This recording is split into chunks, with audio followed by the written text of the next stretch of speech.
Pra të dashur miq, ja ku po ritakohemi sërish me mua Tirona Lilin për të komentuar në fakt disa komente, po disa mesazhe që mua më vinë në faqet e mia zyrtare, qoftë në Instagram, qoftë në Facebook, duke më pyetur Tiron apo shikon që marrëdhënia mes Brikenës edhe Mateos ka ndryshuar.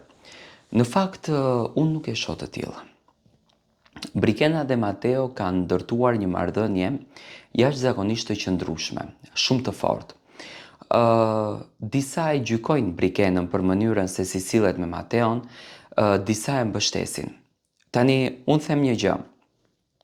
Brikena në këtë Big Brother ka përzgjedhur që të luaj lojën e saj në formën e saj, edhe pse nuk është se ka ndonjë lojë, nuk është se ka ndonjë faktorizim, por në qoftë se do të ishte e vetme, Brikena do të kishte lojë se është një banore që pa marrë parasysh tërheq vëmendjen.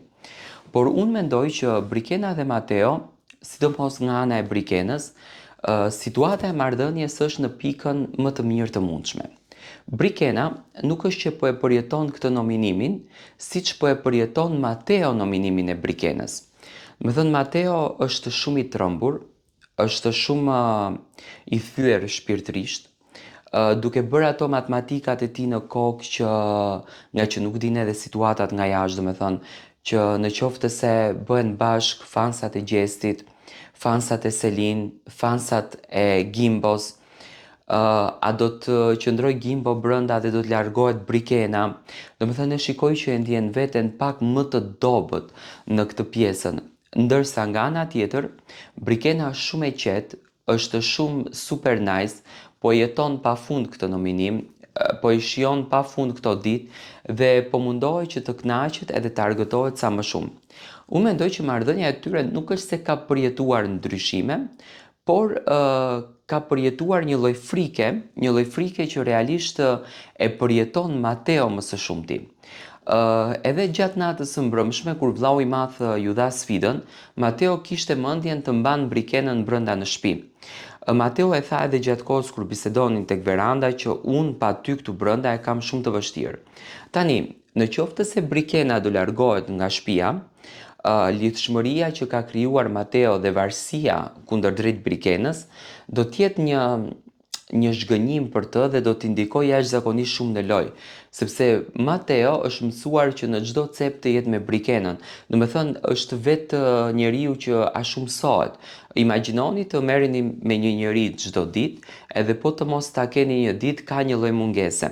Dhe unë mendoj që Mateo i vetëm brenda në këtë shtëpi nuk do të mundet dot ta përballon lojën, se në momentin që do del Brikena, atëherë në qoftë se del, atëherë do të fillon lufta më e madhe. Edhe pse në fakt nuk e besoj se del. Shumica thonë që Brikena mund të del sepse ka bilet fati, mund ta ketë biletën e kthimit, Big Brother mund të bëjë gjithçka, por unë mendoj që nuk e ka produksionin në interes shumë Brikenën, sa e ka në interes marrëdhënien me Selin dhe Miri, sepse Gimbo ju pengon brenda dhe Miri dhe Selina kanë rënë shumë në qetësi. Domethënë nuk sjellin klikime, nuk sjellin viralitet etj dhe në momentin që Gimbo do të del, marrëdhënia mes Mirit dhe Selinës, shikimet e tyre, afrimitetet e tyre do të krijojnë dinamika jashtë dhe qëllimi i spektaklit është të krijohen dinamika jashtë. Dhe për këtë pjesën unë mendoj që Brikena do të qëndrojë brenda kësaj shtëpie, por si do të vazhdoj Brikena pas qëndrimit? A do të ketë një puthje? Këtë me thënë drejtën nuk e besoj, sepse Brikena është natyrë e tillë që nuk do t'ja jep këtë luksin produksionit.